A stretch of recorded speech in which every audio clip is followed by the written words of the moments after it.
Hi everyone, welcome to Megashift today. Here at Megashift, we're documenting disruption. I'm joined with Jonathan Kriner, a friend of mine from the New York Advertising Club and a real legend in the marketing field. He currently works at TVision Insights as the Director of Marketing, and we have some really interesting things to talk about today. Jonathan has a really cool story, and we're happy to have you here.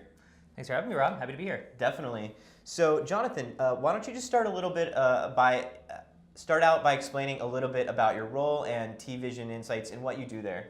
Sure. Yeah, so TVision, we're a pretty young company. What we do is we measure eyes on screen attention to every second of advertising and content on television.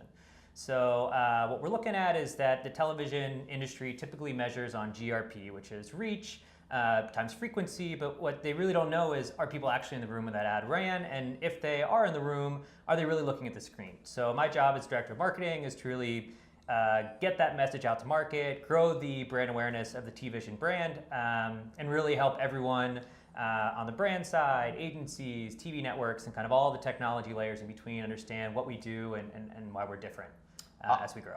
Very cool. So would you consider this as a hardware business or more of a software and platform business? Yeah, we're really a data company, right? So we happen to collect that data using a hardware. We have an infrared camera, think like an Xbox Connect, using that machine learning, computer vision to really track what people are doing in the home. But then really what we do is we source that data, we anonymize it, we don't store that image or video, and then figure out, all right, how do we make that data useful as brands think about getting their message out, as agencies think about how to buy and plan more efficiently, and as TV networks think about how to sell that inventory and capture the value of that audience. Amazing. So, I recently read that Nielsen rolled out a product to track Netflix, what's over-the-top entertainment it's called. So, box sets, different smart TVs, things like that. So, that must be a real, with those different platforms having, from what I read, it says that Nielsen's solution is sort of a band-aid. So that's probably a good thing for you guys, right? So.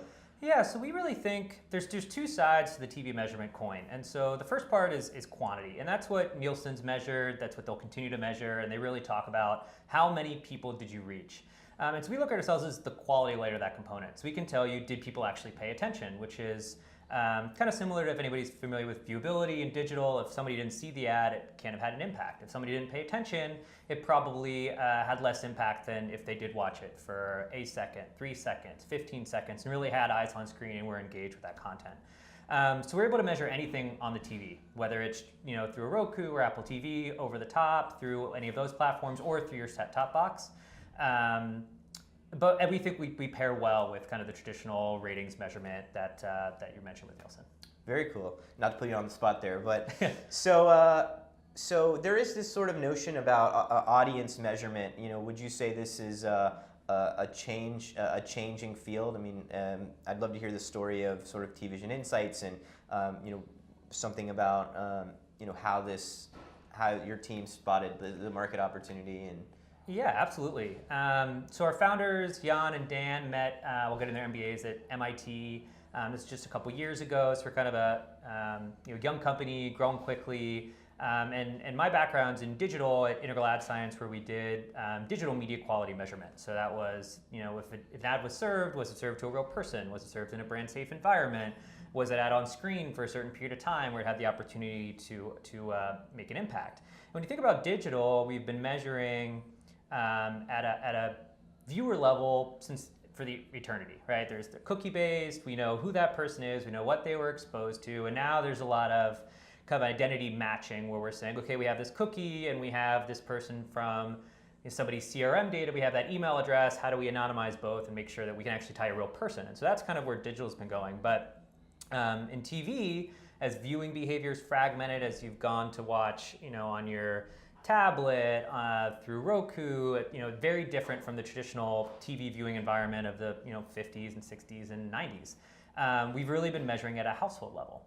We've been saying, okay, we know that there was a commercial in this show that was an hour long, and we used panel-based measurement to determine if someone was in the room or was watching during that time. And if they were watching during that program, we assume that all of the ads in that pod or that commercial were shown. And TV has to grow up, and so we're not the only ones doing things. There are folks using smart TV data to understand, like, did an ad really run? Did somebody try to change the channel when that ad ran? And we're really saying, like, it has to go beyond household measurement. It's got to be person level. It's got to be at a viewer level. It's got to be more than just what happened in that hour. It's got to happen in second by second data, because TV and digital are going to merge. So as an advertiser, I want to know what happens across all of my channels. I don't want to understand just in silos. And so this is where the industry's heading. And if you want to know, was someone truly exposed to a TV ad, then you have to know second by second, were they in the room and where were their eyes pointing? Absolutely. So it's really, this is an industry and business really focused on eyeballs and behavior.